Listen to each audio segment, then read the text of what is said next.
এটা দিন আছিল তেওঁ ব্যস্ততাৰ অন্ত নাছিল অসমৰ ইমূৰৰ পৰা সিমূৰলৈ বিশেষকৈ 2021 চনৰ অসম বিধানসভা নিৰ্বাচনৰ পূৰ্বে তেওঁ দৌৰি ফুৰিব লগা হৈছে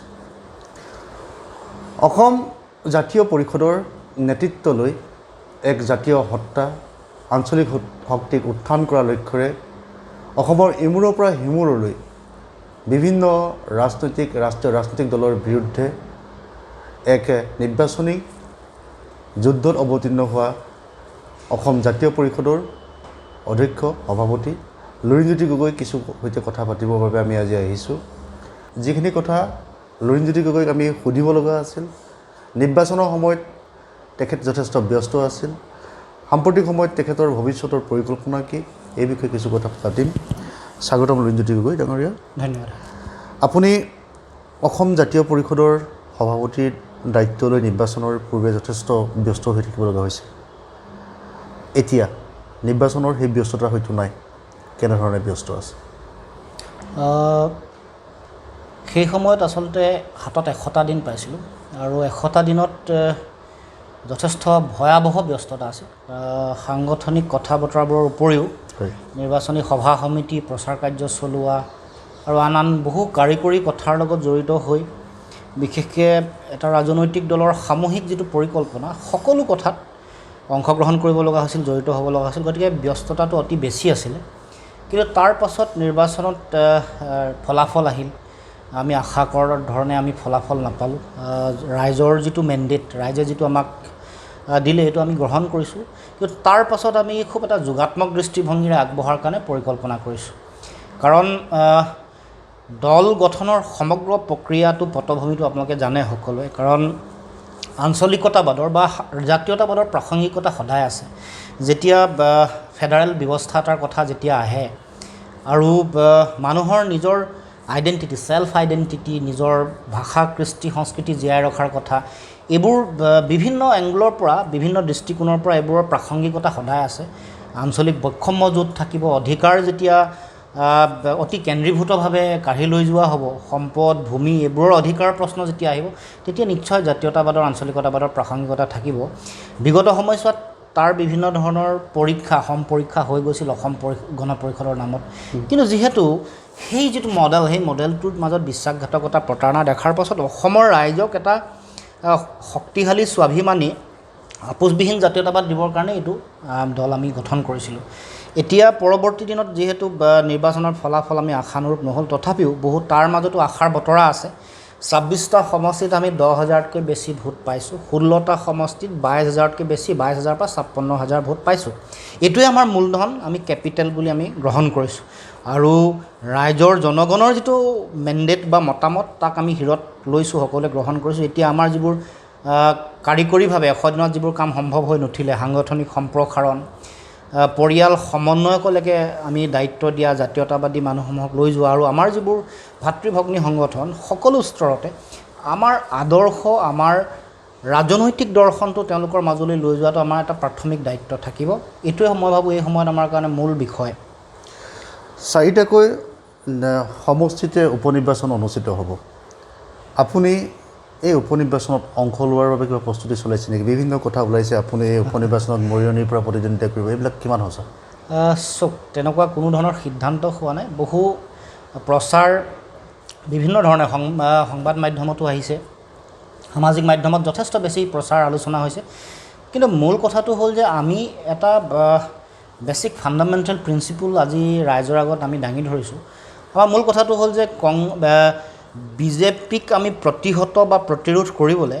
আমি যাতে এগৰাকী উমৈহতীয়া প্ৰাৰ্থী দিওঁ তাত কিন্তু আমি কেতিয়াও জোট বন্ধন বা মহাজোঁট বা এলায়েন্সৰ কথা কেতিয়াও কোৱা নাই অন প্ৰিন্সিপল এগৰাকী প্ৰাৰ্থী এটা সমষ্টি সেই লক্ষ্যটোলৈহে আমি যাব খুজিছোঁ যাতে আগন্তুক দিনতে 4টা সমষ্টিত বিজেপিয়ে ভোট বিভাজনৰ সুযোগ নাপায় কাৰণ বিভিন্ন আন কথা বতৰাটো আছেই হিতাধিকাৰী আঁচনিৰ কথা এই সকলো কথাৰ উপৰিও যাতে এগৰাকী প্ৰাৰ্থীহে বিৰোধী পক্ষৰ পৰা যাতে প্ৰক্ষেপিত হয় সেই এটা নীতি আমি আজি তুলি ধৰিছোঁ বা পোষকতা কৰিছোঁ কেনেকুৱা ধৰণৰ মানুহৰ দলসমূহৰ পৰা ইয়াৰ উত্তৰ আহে আমি চাব খুজিছোঁ এই কথা যে আপুনি এতিয়া বুজি পালে 2021 চনৰ অসম বিধানসভা নিৰ্বাচনৰ সময়ত বিভিন্ন পক্ষ বিশেষকৈ বিজেপি বিৰোধী যিবিলাক শক্তি আছে তেওঁলোকে এই কথা কৈ আছিল তেতিয়া আপোনালোকে এই কথাটো কিয় হৃদয়ংগম নকৰিলে আৰু এতিয়া কেনেধৰণে আপুনি কথাটো ভাবিছে যে এটা সময়ত কংগ্ৰেছ বা আন ৰাইজৰ দলৰ সৈতে আপোনালোকৰ যি মিত্ৰতা আছিল, কংগ্ৰেছৰ কথা কোৱা নাই, ৰাইজৰ দলৰ সৈতে যি মিত্ৰতা আছিল, মানুহে বিভিন্ন সময়ত কয়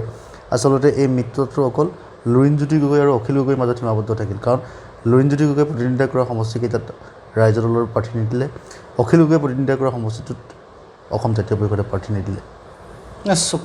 সেই সময়ত যদি আপুনি ৰাইজৰ দল আৰু জাতীয় পৰিষদৰ যদি আমাৰ যিটো সেই সময়ত ঐক্যবদ্ধতাৰ যিটো কথা আহে বা আমি এলায়েন্স ৰাজনীতিৰ কথা, জোট বন্ধনৰ কথা, তাত আমি স্পষ্ট আছিলোঁ যে আমি জোট বন্ধন কৰি আগবাঢ়ি যাম, ঐক্যবদ্ধভাৱে আমি যুঁজিম। কিন্তু দেখা পোৱা গ'ল যে কিছু কিছু সমষ্টিত কাৰিকৰীগত কথাত দুয়োটা দলৰে প্ৰাৰ্থী তাত অৱতীৰ্ণ হয় বা সেই সময়ত কিছু তেনেকুৱা ধৰণৰ এটা পৰিৱেশৰ সৃষ্টি হয়। সেইটো আমাৰ ফালৰ পৰা যথেষ্ট আমি চেষ্টা কৰিছিলোঁ যে আমি এগৰাকীয়ে হ'ব লাগে।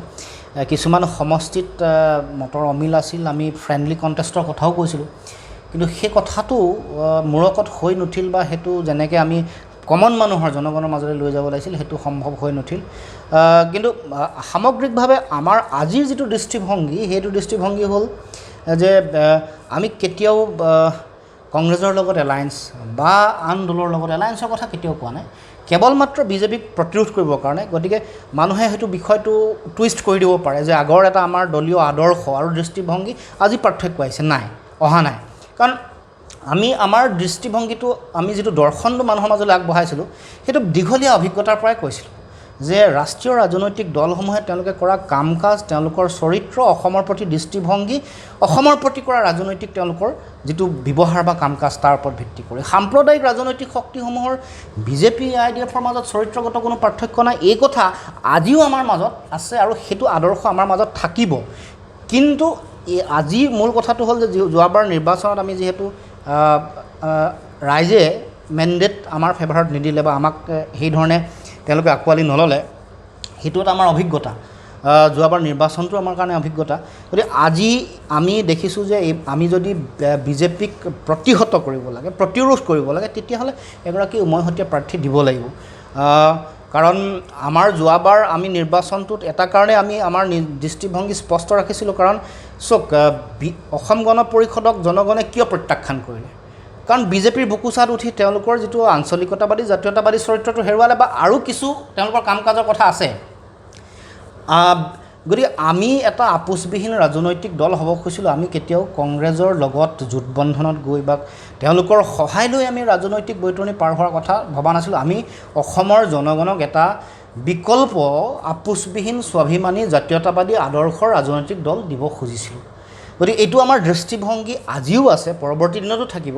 আৰু সেই আদৰ্শটো চাওক, কিছুমান ষ্ট্ৰেটেজিকেল এলাইনমেণ্টৰ কথা ডেফিনেটলি থাকে বা থাকিব, কিন্তু আমি অসমৰ ৰাইজক সেই ৰাস্তাটো দিব খুজিছিলোঁ। নিৰ্বাচনৰ পিছত জনতাৰ যিটো মেণ্ডেট, তাৰ পৰা প্ৰতিফলিত হ'ল যে ৰাইজে আমাৰ এই কথাটো তেওঁলোকে যেনেকৈ হৃদয়ংগম কৰিব লাগিছিল বা যেনেকৈ তেওঁলোকক বুজাব লাগিছিল, এইটোত আমি সফল হ'ব নোৱাৰিলোঁ। গগৈ ডাঙৰীয়া, আপুনি কৈছে যে অসম গণ পৰিষদক যেনেকৈ ৰাইজে গ্ৰহণ নকৰিলে, ঠিক একেদৰে এইবাৰ যোৱাৰ অসম বিধানসভা নিৰ্বাচনত অসম জাতীয় পৰিষদকো ৰাইজে গ্ৰহণ নকৰিলে। এই গোটেই কথা বতৰাবিলাক দলীয় মজিয়াত চিন্তা চৰ্চা নিশ্চয় হৈছে, বিচাৰ বিশ্লেষণ হৈছে। আপুনি নিজেও দুটাকৈ সমষ্টিত প্ৰতিনিধিত্ব কৰি পিনি আপুনি পৰাজয় বৰণ কৰিব লগা হ'ল। মূলতঃ কি কাৰণত এনে ফলাফল আহিল বা কি কাৰণত আপুনি দুটাকৈ সমষ্টিত পৰাজয় হ'ব লগা হ'ল? কেইবাটাও কথা আছে। এটা হৈ গ'ল সাংগঠনিকভাৱে আমি যেনেকৈ আগবাঢ়িব লাগিছিল, কাৰণ এতিয়া নতুন দিনৰ যিটো ৰাজনীতিৰ যিটো প্ৰেক্ষাপট বা নতুন যিটো ধাৰণা, তাত প্ৰাৰ্থীগৰাকীৰ যিটো অৰিহণা বা প্ৰাৰ্থীগৰাকীক কেন্দ্ৰ কৰি 25% তাত জনগণৰ ভোট নিৰ্ভৰ কৰে আৰু 75% দলটোৰ সংগঠনে সহায় কৰাৰ ওপৰত নিৰ্ভৰ কৰি নিৰ্বাচনত তেওঁলোকে জয়লাভ কৰে। আমাৰ যিহেতু 100 দিনীয়া সময়ছোৱাত আমি পূৰ্ণাংগ ৰূপত সংগঠন কৰিব নোৱাৰিলোঁ, মোৰ যিটো নিজৰ ভাৱমূৰ্তি, মোক মানুহে জনা শুনা কথা বা মোৰ দৃষ্টিভংগী বা দলৰ আন প্ৰাৰ্থীসকলো একেই হৈছে। তেওঁলোক 25%-ৰ কোনোবা 20% বা 22% ফুলফিল কৰিব পাৰিছে মানুহৰ ওচৰলৈ যোৱা বা কথা বতৰা কাম কাজে, আৰু 75% তেওঁলোকক সংগঠনটোৰ ফালৰ পৰা সহায় কৰিব নোৱাৰাৰ কাৰণে বিপৰ্যয় হৈছে। এইটো এটা 1 নম্বৰ কথা। দ্বিতীয় কথাটো হ'ল যে এইবাৰ আটাইতকৈ ডাঙৰ কথা, যিটো কথা আমি কেতিয়াও ভবা নাছিলোঁ যে সেইটো আটাইতকৈ ডাঙৰ বিষয় হৈ দেখা দিব, এই যে বেনিফিচিয়াৰী স্কিমৰ নামত যিটো আপোনাৰ মাইক্ৰ' ফাইনেন্সৰ ঋণ ৰেহাই দিয়া, এই ক্ষুদ্ৰ আঁচনি যিটো লোন দিয়াৰ আঁচনিৰ পৰা যিটো চৰকাৰে সম্পূৰ্ণ ৰেহাই দিয়াৰ কথা ক'লে, এইটো এটা মানে শেষ সময়ছোৱাত এটা ডাঙৰ এটা মুড চেঞ্জাৰ হ'ল। এইটোৱে আচলতে এটা ডাঙৰ পলিটিকেল গেম চেঞ্জাৰ হ'ল। তাৰ উপৰিও অৰুণোদয় আঁচনি 830 টকাটো 3000 টকা যেতিয়া ক'লে, এতিয়া কৰোণাই সৃষ্টি কৰা পৰিৱেশৰ পিছত মানুহৰ মাজত এইবোৰে এটা ডাঙৰ এটা ক্ৰিয়া কৰিলে। কাৰণ তেওঁলোকৰ বিজেপি দলটোৰ লগত তেওঁলোকৰ প্ৰফেচনেল কিছুমান ষ্ট্ৰেটেজিষ্ট তেওঁলোকৰ লগত থাকে, তেওঁলোকে ডাইৰেকশ্যন দিলে। কাৰণ নিৰ্বাচনৰ 20-25 দিনৰ আগলৈকে সমগ্ৰ অসমত পৰিৱেশটো এটা বেলেগ আছিল, আমাৰ পক্ষত এটা ঢৌ আছিল। কিন্তু যিহেতু সংগঠন নাছিলে, তাৰ উপৰিও এই মাইক্ৰ' ফাইনেন্সৰ ঋণ ৰেহাই কথাটোৱে এটা ভয়াৱহ এটা প্ৰভাৱ পেলালে। এটা সৰু সৰু সমষ্টিত, এতিয়া মৰাণৰ এটা নিচিনা সমষ্টিত 6,500 তাত মাইক্ৰ' ফাইনেন্সৰ লোন লোৱা মানুহ আছে। 6,500 মানে 6,500 পৰিয়াল, প্ৰায় 24-25 হাজাৰ মানুহ। গতিকে এইটো এটা একচিটিয়াভাৱে এটা দিশত ধাৱমান হ'ল। গতিকে মই ভাবোঁ যে সেইটো এটা খুব ডাঙৰ ৰণকৌশল তেওঁলোকে ক্ৰিয়া কৰিলে বা তেওঁলোকৰ তাৰ পৰা লাভ হ'ল। গতিকে এনেকুৱা ধৰণৰ বহু কথা আছে। মূলতঃ এইকেইটা আমাৰ চকুত পৰিছে আৰু বহু বিষয়ে ক্ৰিয়া কৰিছে। প্ৰতিটো ছেকশ্যনত হিতাধিকাৰী আঁচনিয়ে প্ৰভাৱ পেলালে। কাৰণ মানুহৰ যিটো অসমৰ জনগণৰ যিটো অৱস্থা, অৰ্থনৈতিক যিটো অৱস্থা, আৰু যিহেতু আমি তেওঁলোকক নিজৰ ভৰিৰ ওপৰত থিয় হ'বৰ কাৰণে নিজে আমি এটা কোনো সুযোগ দিয়া নাই, তেনেকুৱা ব্যৱস্থা কৰি দিয়া নাই। গতিকে চৰকাৰৰ ওপৰত আশাত বন্দী হৈ বিনামূলীয়া চাউল 830 টকা, যিসকল বিধৱাৰ কাৰণে বিভিন্ন পেঞ্চনৰ আঁচনি, বৃদ্ধ পেঞ্চন, কৃষকসকলৰ বিভিন্ন আঁচনি, চাহ জনগোষ্ঠীসকলৰ 5,000-3,000 টকা, এইবোৰে এটা সাংঘাতিক এটা প্ৰভাৱ বিস্তাৰ কৰিছে। গগৈ ডাঙৰীয়া, আপুনি আপোনাৰ যিখিনি কথা ক'লে সেই কথাখিনিৰ পৰা হয়তো আপোনালোকে ভালদৰে অনুধাৱন কৰিছে যে এই নিৰ্বাচনত আপোনালোকৰ কোন কোনকেইটা ক্ষেত্ৰত আপোনালোকৰ দৰবেগ আছিলে বা আপোনালোকে কৰিব লগা প্ৰয়োজন আছিল বা কিহৰ কাৰণত এই নিৰ্বাচনত আপোনালোকে ভবাৰ নিচিনা ফলাফল নাপালে। নিৰ্বাচনৰ ফলাফল ল'লে প্ৰায় 2 মাহ হ'ল, মুখ্যমন্ত্ৰীৰূপে শপত ল'লে হিমন্ত বিশ্ব শৰ্মাই। এই 2 মাহত মুখ্যমন্ত্ৰীৰূপে হিমন্ত বিশ্ব শৰ্মাই কৰা কিবা ভাল কাম আপোনাৰ চকুত ধৰা পৰিছেনে? ভাল কামৰ ভিতৰত প্ৰথম কথাটো হ'ল যে আপুনি বিৰোধী পক্ষত থকা সূত্ৰে তেখেতক আপুনি সদায় সমালোচনাই কৰিব, সেইটো আপোনাৰ দৃষ্টিভংগী, তাত কোনো বেয়া কথা নহয় যে বিৰোধীয়ে সদায় শাসকীয় পক্ষক সমালোচনাই কৰিব লাগিব। কিন্তু হিমন্ত বিশ্ব শৰ্মাক মানুহে সকলোৱে কৈছে যে হিমন্ত বিশ্ব শৰ্মা এগৰাকী ডাইনেমিক লিডাৰ, তেওঁ এই সময়ছোৱাত যথেষ্টখিনি ভাল কাম কৰিছে যোৱা 2 মাহত। আপোনাৰ দৃষ্টিত তেখেতৰ কি ভাল কাম?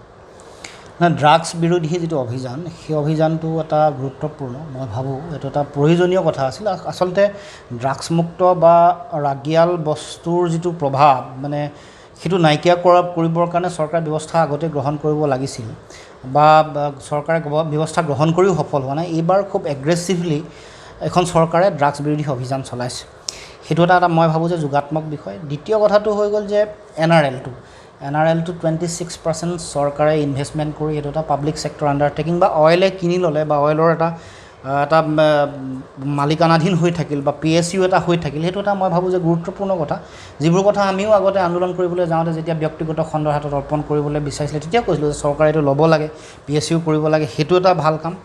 আৰু মোৰ দৃষ্টিত এই দুটাই, বাকী সৰহবোৰ বিষয়ত তেওঁলোকে যেনেধৰণে কৈ আছে কিন্তু তেনেধৰণে টাৰ্গেট এচিভ কৰিব পৰা নাই। আনকি এই ড্ৰাগছ বিৰোধী অভিযানৰ ক্ষেত্ৰতো চৰকাৰে যোৱা শেহতীয়াকৈ যিবোৰ আমি কৰ্মকাণ্ড দেখিছোঁ, ইয়াক লৈ যেন ৰাজনৈতিক মুনাফা আদায় কৰিবৰ কাৰণে তেওঁলোকে উঠি পৰি লাগিছে। চিৰিয়াছলি নিষ্ঠা আৰু সততাৰে কামটো কৰাটো প্ৰয়োজন। কাৰণ ড্ৰাগছ যেতিয়া ডিছপ'জ কৰি দিয়া, জ্বলাই দিয়া কথাবোৰৰ লগত কিছুমান কথা জড়িত হৈ আছে। ড্ৰাগছৰ লগত জড়িত হৈ থকা যিখন আইন, NPDS যিখন আইন, এইখনৰ মতে ড্ৰাগছ ডিছপ'জ কৰিবলৈ হ'লে তাৰ ওপৰত ভিত্তি কৰি কৰা চাৰ্জশ্বিট, এই সম্পৰ্কে কথা বতৰাবোৰ জড়িত হৈ থাকে। গতিকে তাকে নকৰি এটা পপুলাৰিটি ষ্টান কৰিবলৈ গৈ বা মানুহৰ পৰা এটা মৰেল ল'বলৈ গৈ যিটো কাম কৰিছে, মই ভাবোঁ এইটো অতি যুক্তিপূৰ্ণ নহয়। নিৰ্বাচনৰ পূৰ্বে ৰাইজৰ দলৰ সৈতে আপোনালোকৰ যি মিত্ৰতা আছিল, সেই মিত্ৰতা এতিয়া সম্ভৱ নাই? না, মিত্ৰতাটো আমি কোনো আনুষ্ঠানিকভাৱে কেতিয়াও ভংগ হোৱা নাই। মই কেৱল মাত্ৰ এই বিষয়টো সংবাদ মাধ্যমৰ যোগেদিহে গম পাইছোঁ যে মিত্ৰতাটো ভংগ কৰিছে, কিন্তু আনুষ্ঠানিক আমাৰ লগত কোনো আলোচনা হোৱা নাই। আৰু আমি এটা কথা আজি বিশ্বাস কৰিছোঁ, অসমত সকলো আঞ্চলিক শক্তি ঐক্যবদ্ধ হ'ব লাগে। আঞ্চলিকতাবাদৰ, জাতীয়তাবাদৰ বিকল্প অসমৰ ৰাজনীতিত নাই। কাৰণ আজি ৰাইজে ৰাষ্ট্ৰীয় ৰাজনৈতিক দলৰ লগত আছে, সাম্প্ৰদায়িকতা দেখিছে। আগতেও বহু দীঘলীয়া ৰাষ্ট্ৰীয় ৰাজনৈতিক দলৰ তেওঁলোকৰ শোষণ শাসন দেখিলে। কিন্তু এতিয়া ভাৰতবৰ্ষৰ প্ৰতিটো প্ৰান্তত আঞ্চলিকতাবাদী শক্তিৰ প্ৰাসংগিকতা দিনে দিনে বাঢ়িছে। পশ্চিমবংগ হওক, উৰিষ্যা হওক, মহাৰাষ্ট্ৰ হওক, তামিলনাডু হওক, অন্ধ্ৰপ্ৰদেশ হওক, সকলোতে, তেলেংগানা হওক। গতিকে মই ভাবোঁ যে অসমতো প্ৰাসংগিকতা আছে আৰু আমি বিচাৰোঁ যে অসমৰ প্ৰতিটো আঞ্চলিক ৰাজনৈতিক দলে একেলগে একেখন মঞ্চৰ তলত সকলো থিয় হ'ব লাগে। বহু ক্ষুদ্ৰ ক্ষুদ্ৰ আঞ্চলিক ৰাজনৈতিক দলবোৰে ৰাজনৈতিক বাধ্যবাধকতাৰ কাৰণে কাৰোবাৰ লগত গুচি গৈছে। যোৱাৰ পাছত তেওঁলোকেও দেখিছে যে তেওঁলোকৰ সত্তাটোক মষিমূৰ কৰি পেলাইছে। সেইবোৰ অভিজ্ঞতা কংগ্ৰেছৰ দিনত ASDCয়ে পালে, BPFে কংগ্ৰেছ আৰু বিজেপি দুয়োটা দিনত পাইছে। UPPLও কাইলৈ যে নাপাব তাৰো কোনো যুক্তিযুক্ততা নাই। গণশক্তিৰ অৱস্থা কি হ'ল দেখিলে। কাৰ্বি তিৱা যিখন কাউন্সিল আছিল বা তেওঁলোকৰ যিটো আঞ্চলিক শক্তি আছিল কি হ'ল সকলোৱে দেখিলে। গতিকে ৰাষ্ট্ৰীয় ৰাজনৈতিক দলবোৰৰ লগত তেওঁলোক নিৰাপদ নহয়, তেওঁলোকৰ ভৱিষ্যত ভাল নহয়, এই কথা আমি সকলোৱে উপলব্ধি কৰাটো প্ৰয়োজন সময় থাকোঁতে। মই ভাবোঁ যে আজিও বিশ্বাস কৰোঁ, মোৰ দৃঢ় বিশ্বাস যে আমি ঐক্যবদ্ধ আঞ্চলিকতাবাদৰ বিকল্প কেতিয়াও হ'ব নোৱাৰে। কাৰাগাৰৰ পৰা ওলোৱাৰ পাছত অখিল গগৈৰ সৈতে কথা বতৰা হৈছে নেকি? আমি এবাৰ লগ কৰিবৰ কাৰণে দুবাৰ যোগাযোগ কৰিছিলোঁ ভাস্কৰজ্যোতি শইকীয়াৰ লগত, কিন্তু সেই সময়ত কিবা তেওঁলোকৰ লিগেল হেৰি হোৱাৰ কাৰণে জিকাৰ পিছতে যোগাযোগ আমি কৰিব নোৱাৰিলোঁ। দুবাৰ আমি যোগাযোগ কৰিছিলোঁ, 2-3বাৰ, কিন্তু এটা আইনী প্ৰক্ৰিয়া আছিল বা ক'ভিড ছিটুৱেশ্যনৰ কাৰণে বুলি ক'লে।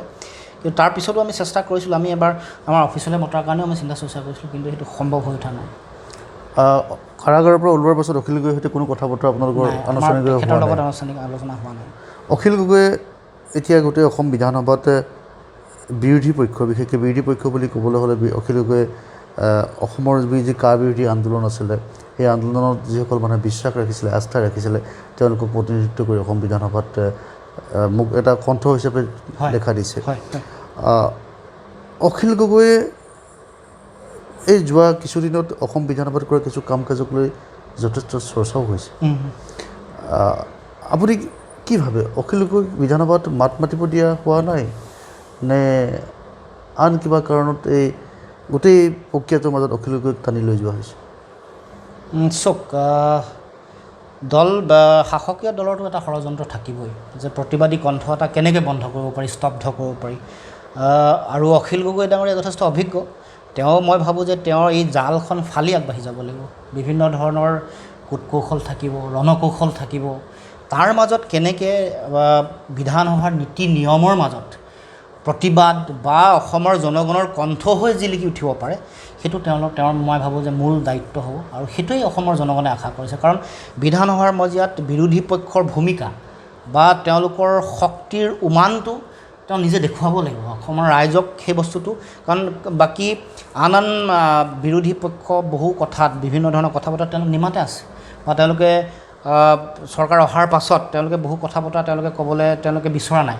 সেই ক্ষেত্ৰত মই ভাবোঁ যে অখিল গগৈ ডাঙৰীয়াই অতি শক্তিশালী ব্যতিক্ৰমী বিৰোধী এটা শক্তি হিচাপে নিজে ওলাই আহিব লাগে, সকলোৰে নেতৃত্ব ল'ব লাগে। আৰু বিভিন্ন ধৰণৰ ৰণকৌশল কূটকৌশল যিবোৰ আছে সেইবোৰ তেওঁ অতিক্ৰম কৰি যোৱাৰ কাৰণে তেনেকুৱা ধৰণৰ ৰণকৌশল ল'ব লাগে, যাতে বিৰোধীয়ে বা শাসকীয় দলে যাতে তেওঁক বিভিন্ন ধৰণৰ কথা বতৰাবোৰত তেওঁক যাতে শলঠেকত পেলাব নোৱাৰে, বা তেওঁক কুৎসা বা তেওঁক বিভিন্ন ধৰণৰ কথা বতৰাৰে তেওঁক যাতে বিচলিত কৰিব পৰা বা আন ধৰণে তেওঁক একাষৰীয়া কৰিব পৰা পৰিৱেশ যাতে সৃষ্টি নহয়, তাৰ কাৰণে তেওঁ নিজেও এটা ৰণকৌশল বা তেনেধৰণৰ কৌশল ৰচনা কৰিব লাগিব। এনে বহু অভিযোগ আপোনাৰ বিৰুদ্ধে শুনা যায়। কংগ্ৰেছৰ সৈতে দিল্লীত আপুনি নিৰ্বাচনৰ পূৰ্বে কংগ্ৰেছৰ এগৰাকী জ্যেষ্ঠ নেতাৰ সৈতে আপুনি আলোচনাত মিলিত হৈছিল। এয়া অভিযোগ, মোৰ নিজৰ কথা নহয়, অভিযোগ। মই আপোনাক সন্মুখত কথাটো সুধিছোঁ। আৰু আপোনালোকে সমষ্টি কেইটা আপোনালোকে ল'ব নল'ব তাক লৈ পিনে দৰদাম হৈছিল, কিন্তু শেষ মুহূৰ্তত আপোনালোকৰ সেই কথাৰ বা আপোনালোকে বিচৰাৰ ধৰণে নোপোৱাৰ বাবে কংগ্ৰেছৰ পৰা আপোনালোকে আঁতৰি আহিলে। এই কথাবোৰ কিমান সঁচা আছে? মিছা কথা। কাৰণ প্ৰথমে বিজেপিয়ে কংগ্ৰেছৰ বি টিম বুলি কয়, কংগ্ৰেছে বিজেপিৰ বি টিম বুলি কয়। আমি আচলতে অসমৰ জাতীয়তাবাদৰ সঁচা প্ৰতিনিধি হ'ব খুজিছোঁ, এইটোৱে আমাৰ মূল কথা। কিন্তু মানুহৰ বিভিন্ন দলৰ যিটো এনেকুৱা ধৰণৰ অপপ্ৰচাৰ, কুৎসা ৰচনা আৰু গোটেই পৰিৱেশটোৱে আচলতে যিহেতু বিভিন্ন ধৰণৰ সংবাদ যে ছ'চিয়েল মিডিয়াৰ যিটো প্ৰভাৱ আছে, তেওঁলোকৰ নিজৰ হাতত যিহেতু প্ৰপাগাণ্ডা কেম্পেইন কৰা বিভিন্ন ধৰণৰ ৱেপন বা বিভিন্ন ধৰণৰ অস্ত্ৰ আছে, এইবোৰে সমগ্ৰ প্ৰক্ৰিয়াটোত ৰাজনৈতিক প্ৰক্ৰিয়াটোত জাতীয় পৰিষদৰ ভাৱমূৰ্তি ম্লান কৰিবৰ কাৰণে তেওঁলোকে উঠি পৰি লাগিছে। আৰু অসম জাতীয় পৰিষদ সদায় জাতীয়তাবাদৰ পক্ষত, আপোচবিহীন স্বাভিমানী জাতীয়তাবাদৰ পক্ষত আছে। কোনো কংগ্ৰেছ বা কোনো বিজেপি বা কোনো AIDF সাম্প্ৰদায়িক শক্তি ৰাজনৈতিক শক্তিৰ লগত আমি আমাৰ দৃষ্টিভংগী জন্মলগ্নৰ পৰা ৰাষ্ট্ৰীয় ৰাজনৈতিক দল সাম্প্ৰদায়িক ৰাজনৈতিক দলৰ মাজত আমাৰ যিটো আমাৰ বিৰোধ বা আমাৰ পাৰ্থক্য সেইটো আমি সদায় স্পষ্ট ৰূপত ৰাখিম। আৰু সেইকাৰণে এতিয়াও উমৈহতীয়া প্ৰাৰ্থী দিয়াৰ কথাটো আমি কেতিয়াও এলায়েন্সৰ কথাটোত কেতিয়াও অহা নাই। আপুনি কৈছে আপুনি সদায় সাম্প্ৰদায়িকতাৰ বা এনেকুৱা ধৰণৰ ৰাষ্ট্ৰীয় যিবিলাক ৰাজনৈতিক দল আছে যিবিলাকে জাতীয় সত্তাকে ভৰিৰে মোহাৰি পেলাব পাৰে তেওঁলোকৰ পক্ষত নাই, কিন্তু ৰাইজ যে আপোনালোকৰ পক্ষত নাই। চাওক 85ত যেতিয়া দল গঠন হৈছিল বা জন্ম হৈছিল লাখিত বিজেপি, তেতিয়াও ৰাইজ নাছিল। আজিতো বিজেপিৰ লগত সকলো মানুহ আছে। যেতিয়া জন্ম হৈছিল তেতিয়া দুখন এখন আসন দিল্লীত তেওঁলোকৰ আছিল বা নাছিলেই। মানে এটা ৰাজনৈতিক আদৰ্শ দৰ্শন প্ৰতিষ্ঠা কৰিবৰ কাৰণে মই ভাবোঁ যে 100 দিনটো ছাফিচিয়েণ্ট সময় হয়তো নহ'বও পাৰে। কেতিয়াবা দিল্লীটো 100 দিনত সম্ভৱ হোৱা নাছিল, প্ৰায় এবছৰ সময় তেওঁলোকে হাতত পাইছিল।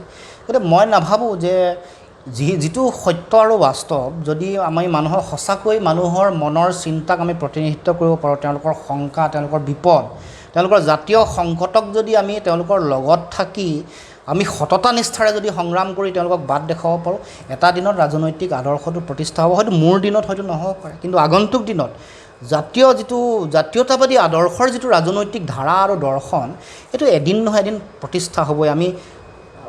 আমি আগৰ পৰাই এই আদৰ্শটোৰ লগত জড়িত। জাতীয় অনুষ্ঠান কৰোঁতেও একেই আদৰ্শৰে আছোঁ, আজিও একে আদৰ্শৰ মাজত কোনো পাৰ্থক্য হোৱা নাই। আদৰ্শক লৈ সুবিধাবাদী স্থিতিও গ্ৰহণ কৰা নাই। আগতে কোনোবা বিজেপি কৰা মানুহে আহি জাতীয়তাবাদ কৰিছে, জাতীয়তাবাদৰ যোগেদি বৈতৰণি পাৰ হ'ব বুলি। আনকি বাওঁপন্থাত বিশ্বাসী মানুহ জাতীয়তাবাদ কৰিছে, এই সময়ত জাতীয়তাবাদৰ প্ৰাসংগিকতা আছে বুলি। আমাৰ আদৰ্শটো স্পষ্টভাৱে মোৰ আৰু আমাৰ দলটোৰ দলীয় আদৰ্শটো জাতীয়তাবাদৰ কথাটোক লৈ আমাৰ ভেটি, আৰু এইটোক আমি আগৰ পৰা সকলোৱে এই আদৰ্শক লৈ আমি আগবাঢ়ি যাব খুজিছোঁ। মানুহে বিভিন্ন ধৰণে কৈছিল যে লুৰিণজ্যোতি গগৈয়ে এটা পদযাত্ৰা কৰক, মানুহৰ বিভিন্ন সমস্যাবোৰক লৈ পিনি তেওঁ মানুহৰ মাজত সোমাওক। নিৰ্বাচনৰ আগত সেইটো সম্ভৱ নহয়। হয়, অসমত এতিয়া যথেষ্ট জ্বলন্ত সমস্যা আছে। তাৰ ভিতৰতে দুটাকৈ কাগজ কল, এই কাগজ কলতো ইতিমধ্যে নিলামৰ প্ৰক্ৰিয়া আৰম্ভ হৈছে। আন জ্বলন্ত সমস্যাবোৰ কথা বাদেই দিলোঁ। চৰকাৰে প্ৰতিবাৰতে এটা কাম কৰিহে হৈছে, হিতাধিকাৰী সৃষ্টি কৰি আমাৰ উৎপাদন ক্ষমতাটোক আমাক কমাইছে। জাতীয় অৰ্থনীতিৰ কথা আছে, জাতীয় পুঁজিৰ কথা আছে। গতিকে এইবোৰ ক্ষেত্ৰত লুৰিণজ্যোতি গগৈৰ পৰা কিবা বেলেগ আশা কৰিব পাৰি নে? নিশ্চয়। নাই, সেইটোৱে মূল চক। কেৱল মাত্ৰ ক্ষমতা সৰ্বোচ্চ ৰাজনীতি কৰিবলৈ আমি অহা নাই। আমি দিছপুৰত ক্ষমতাৰ মচনদ দখল কৰি মন্ত্ৰী, বিধায়ক আৰু মুখ্যমন্ত্ৰী, গৃহমন্ত্ৰী হোৱাৰ কেৱল মাত্ৰ সপোন লৈ আমি অহা নাই। আমাৰ মূল লক্ষ্যটো হ'ল অসমৰ সামগ্ৰিক যিটো পৰিৱৰ্তন। সেইকাৰণে জাতীয়তাবাদী ধাৰণাটোৰ কথা কৈ থাকোঁ। আঞ্চলিকতাবাদ যিহেতু কেৱল মাত্ৰ ক্ষমতাকেন্দ্ৰিক এটা কথা, জাতীয়তাবাদত কিন্তু জাতীয় অৰ্থনীতিৰ কথাও আছে, জাতীয় কৃষ্টি সংস্কৃতিৰ কথা আছে, ভাষিক জাতীয়তাবাদৰ কথাও আছে। গতিকে এই বহল পৰিসৰটো লৈ মানুহৰ মাজলৈ আপুনি যোৱাৰ যিটো কথা কৈছে, আমি নিশ্চয় যাম। আগতেও আমাৰ পৰিকল্পনা আছিলে, আনকি নিৰ্বাচনৰ আগত 100টা দিন কম সময় হোৱাৰ কাৰণে নোৱাৰিলোঁ। সমগ্ৰ অসমত পদযাত্ৰা কৰাৰ কাৰণে, সমগ্ৰ অসমৰ মানুহৰ মনৰ কথা বুজিবলৈ, মানুহক উজ্জীৱিত কৰিবৰ কাৰণে, উদ্বুদ্ধ কৰিবৰ কাৰণে, আৰু আপুনি যিবোৰ কথা কৈছে, আমাৰ অৰ্থনীতি ভেটি ভাঙি থানবান হৈ গ'ল, জাতীয় পুঁজি আমাৰ একেবাৰে শূন্য। আমি জাতীয় পুঁজিত আমি সবল নহয়।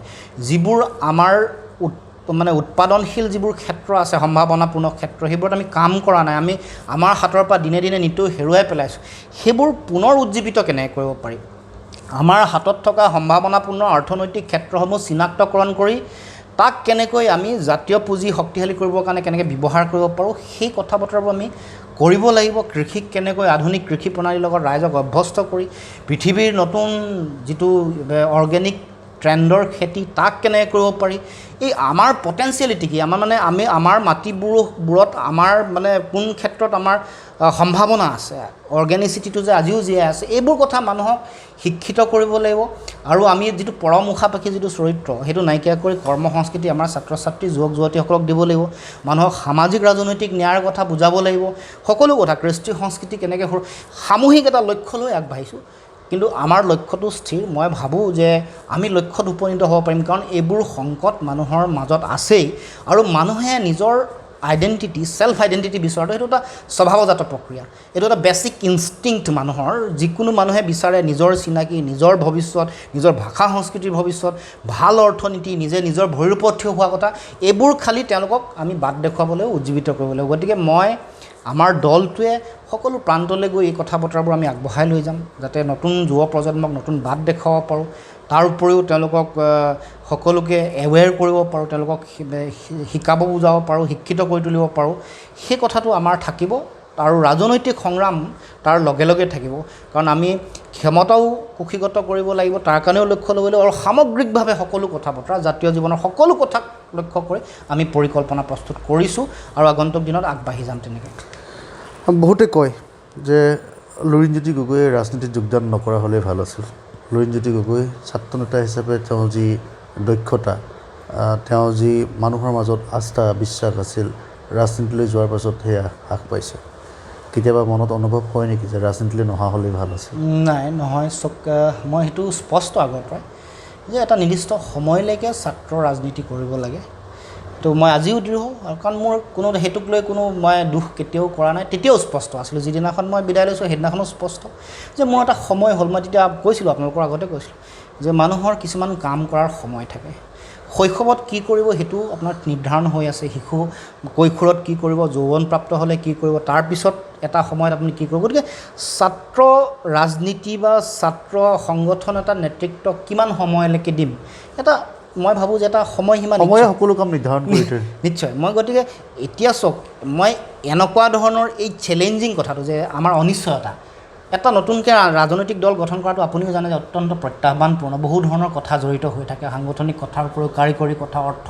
সকলো কথা সেই চেলেঞ্জটো সেই প্ৰত্যাহ্বানটো ল'বলৈ আহিছোঁ মই মোৰ দুখ অকণমানো নাই আৰু মই মোৰ নিজৰ কাৰণে একান্ত ব্যক্তিগত স্বাৰ্থত ৰাজনীতি কৰা হ'লে মোৰ অন্তৰত দুখ লাগিলে কাৰণ এইটো জনগণৰ স্বাৰ্থলৈ কাম কৰিছোঁ নিস্বাৰ্থভাৱে কৰিব খুজিছোঁ ভুল ত্ৰুটি মোৰো থাকিব পাৰে সেইটো ৰাইজে আঙুলিয়াই দিয়াৰ দায়িত্বটো ৰাইজক সদায় আহ্বান জনাইছোঁ যে কঠোৰ চোকা সমালোচনা মোক কৰক বাট দেখুৱাই দিয়ক কিন্তু মই সততা নিষ্ঠা আৰু নিজৰ অন্তৰাত্মাক সুধিহে কৈছোঁ এই কামটো কৰিবলৈ আগবাঢ়িছোঁ আৰু মই ভাবোঁ যে অসমৰ মানুহৰ কাৰণে জনগণৰ কাৰণে কৰিব খুজিছোঁ আৰু এই দৰ্শনটো এদিন নহয় এদিন প্ৰতিষ্ঠা হ'বই কাৰণ মানুহে এতিয়া বিচাৰি আছে প্ৰাসংগিকতা এতিয়া আপুনি চাব ৰাষ্ট্ৰীয় সংবাদ মাধ্যমত ফেডাৰেলিজিমৰ কথা খুব আলোচনা হৈছে যেতিয়া দেখিছে যে অতি কেন্দ্ৰীভূত দিল্লীৰ চিন্তা ব্যৱস্থা কথা বতৰা GST CST সকলো আহি গ'ল সব কথাতে হিন্দী বলয় হিন্দী ভাষা ইম্পজিশ্যন এইবোৰ কথা অহাৰ পিছত মানুহৰ নিজৰ চেতনাটো বাঢ়িছে গতিকে জাতীয়তাবাদ আঞ্চলিকতাবাদ প্ৰাসংগিক ই থাকিব আগৰ সকলো ধৰণৰ পলিটিকেল চিন্তা থিয়ৰী ৰাইট লেফ্ট সকলো ধাৰণা নাইকিয়া কৰি নিজৰ আইডেণ্টিটিয়ান যিটো ৰাজনীতি সেইটো কিন্তু দিনৰ পুনৰ প্ৰাসংগিক হৈ আহিছে আৰু আহিব আপুনি খুব গুৰুত্বপূৰ্ণ কথা এটা ক'লে যে সময়ে সকলোবোৰ কাম নিৰ্ধাৰণ কৰি দিয়ে মই ভাবোঁ এই কথাটো সোধাৰ বাবে আপুনি বেয়া নাপাব সময় যিহেতু মানুহৰ প্ৰতিটো বয়সতে কিছুমান কাম নিৰ্ধাৰণ কৰি দিয়ে খুব দুৰ্ভাগ্যজনক কথা যে এই নিৰ্বাচনী প্ৰচাৰ চলি থকাৰ মাজতে আপোনাৰ মাতৃও বিয়োগ ঘটিল আৰু আপুনি মই ভাবোঁ সেই সময়ত তেনে অৱস্থাতে আপুনি নিৰ্বাচনী প্ৰচাৰতো অংশ লৈ আপুনি দৃঢ়তা আৰু মনোবলৰ পৰিচয় দিছিল আপুনি কোৱাৰ দৰে সময়ে সকলো নিৰ্ধাৰণ কৰি দিয়ে লুৰিণজ্যোতি গগৈ বিবাহপাশত আবদ্ধ নহয় নেকি নিশ্চয় হ'ব এইটো নোহোৱাৰ প্ৰশ্ন নাই কিন্তু কিবা পৰিকল্পনা চাওক প্ৰথম কথাটো হ'ল যে আমাৰ সামাজিক মাতৃবিয়োগৰ পিছত সামাজিক যিটো নিয়ম বা আধ্যাত্মিক যিটো নিয়ম তাৰ ভিতৰত এবছৰলৈকে কেতিয়াও তেনেকুৱা ধৰণৰ কাম সম্ভৱ মানে কৰিব নোৱাৰি অনুমতি নাই সামাজিক অনুমতি যিহেতু নাই পৰৱৰ্তী দিনত নিশ্চয় খুব সোনকালে হ'ব বিবাহ কাৰ্য তেনেকুৱা পৰিকল্পনা মনত আছেনে মানে মানুহ এটাতো নিৰ্দিষ্ট আপুনি নিশ্চয় ডেফিনেটলি এটা নিৰ্দিষ্ট সময়ৰ ভিতৰত বিবাহ হোৱাটো প্ৰয়োজন বা উচিত মই এইটো কথা মানে প্ৰকৃতিৰ বিৰুদ্ধে যোৱাৰ প্ৰশ্ন আহিব নোৱাৰে হয় কাৰণ এবছৰৰ পাছত লুৰিণজ্যোতি গগৈ বিবাহপাশত আবদ্ধ হ'ব পাৰে মানে একজেক্টলি এবছৰ পিছতে বুলি নকওঁ কিন্তু নিৰ্দিষ্ট এবছৰ যোৱাৰ পাছত পৰিকল্পনা প্ৰস্তুত কৰি খুব কম সময়ৰ ভিতৰত সেই সম্পৰ্কত আপুনি ভাল খবৰ পাব অসমৰ ৰাইজে মানে বিবাহপাশত আবদ্ধ হোৱাৰ কথাটো আমি এটা চূড়ান্ত সিদ্ধান্ত নিশ্চয় ল'ব লাগিব কোন মই নুশুনো সেইটো সোধাৰ প্ৰয়োজন বোধ মই কৰা নাই কিন্তু অসমৰ মানুহে নিশ্চয় অনুমান এটা কৰি ল'ব এইটো সঁচা নে মিছা চাওক সেইবোৰ কথাটো আলোচনা হৈয়ে থাকে হৈয়ে আছে গতিকে এইটো এটা মই ৰাজহুৱা কৰিব খোজা নাই, এইটো এটা একান্ত ব্যক্তিগত বিষয়। কিন্তু বিভিন্ন অপপ্ৰচাৰো চলে, প্ৰচাৰো চলে, বিভিন্ন ধৰণৰ কথা চলি থাকে। কিন্তু চব বিবাহটো মই আপোনাক কৈছোঁৱেই প্ৰাকৃতিক কথা এটা নেচাৰেল বস্তু এটা। বিবাহ নিশ্চয় হ'ব, মানে এক বছৰটো অতিক্ৰম কৰিব আপোনাৰ মাৰ্চ ফেব্ৰুৱাৰীৰ ভিতৰত। তাৰপিছত পৰৱৰ্তী কিমান দিনত হ'ব সেই সম্পৰ্কত আমি সিদ্ধান্ত ল'ব। নিশ্চয় এই চিৰিয়াছ কথাবোৰৰ মাজত আমি এই আপোনাৰ ব্যক্তিগত এই কথাটো জানিবলৈ এইকাৰণে বিচাৰিলোঁ যে লুৰিণজ্যোতি গগৈ বুলি ক'লে মানুহে বহু কথা আপোনাৰ জানিব বিচাৰে। এই পুনৰ এটা গুৰুত্বপূৰ্ণ বিষয়লৈ যাব বিচাৰিছোঁ, সেয়া হৈছে ক'ভিডৰ যি পৰিস্থিতিৰ কাৰণে ফলাফল ঘোষণা কৰাত যথেষ্ট বেমেজালিৰ সৃষ্টি হৈছিল। আৰু ৰাজ্য শিক্ষা বিভাগে দুখনকৈ কমিটি গঠন কৰি কেনেধৰণে ফলাফল ঘোষণা কৰিব সেয়া নিৰ্ধাৰণ কৰিছিল।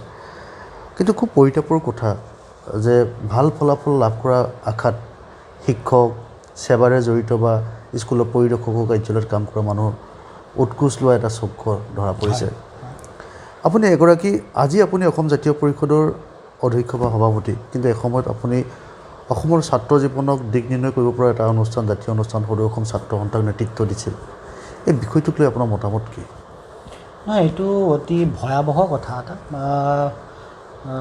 ঘোষ লৈ উৎকোচ লৈ নিৰ্বাচনী যিটো পৰীক্ষাৰ ফলাফল, এই ফলাফল দিয়াটো মই ভাবোঁ, বা তেনেধৰণে কাৰোবাৰ নম্বৰ বৃদ্ধি কৰিবলৈ বিচৰাটো মই ভাবোঁ দুৰ্ভাগ্যজনক কথা। আৰু এনেকুৱা ধৰণৰ বিষয়সমূহত চৰকাৰ কঠোৰ হ'ব লাগে।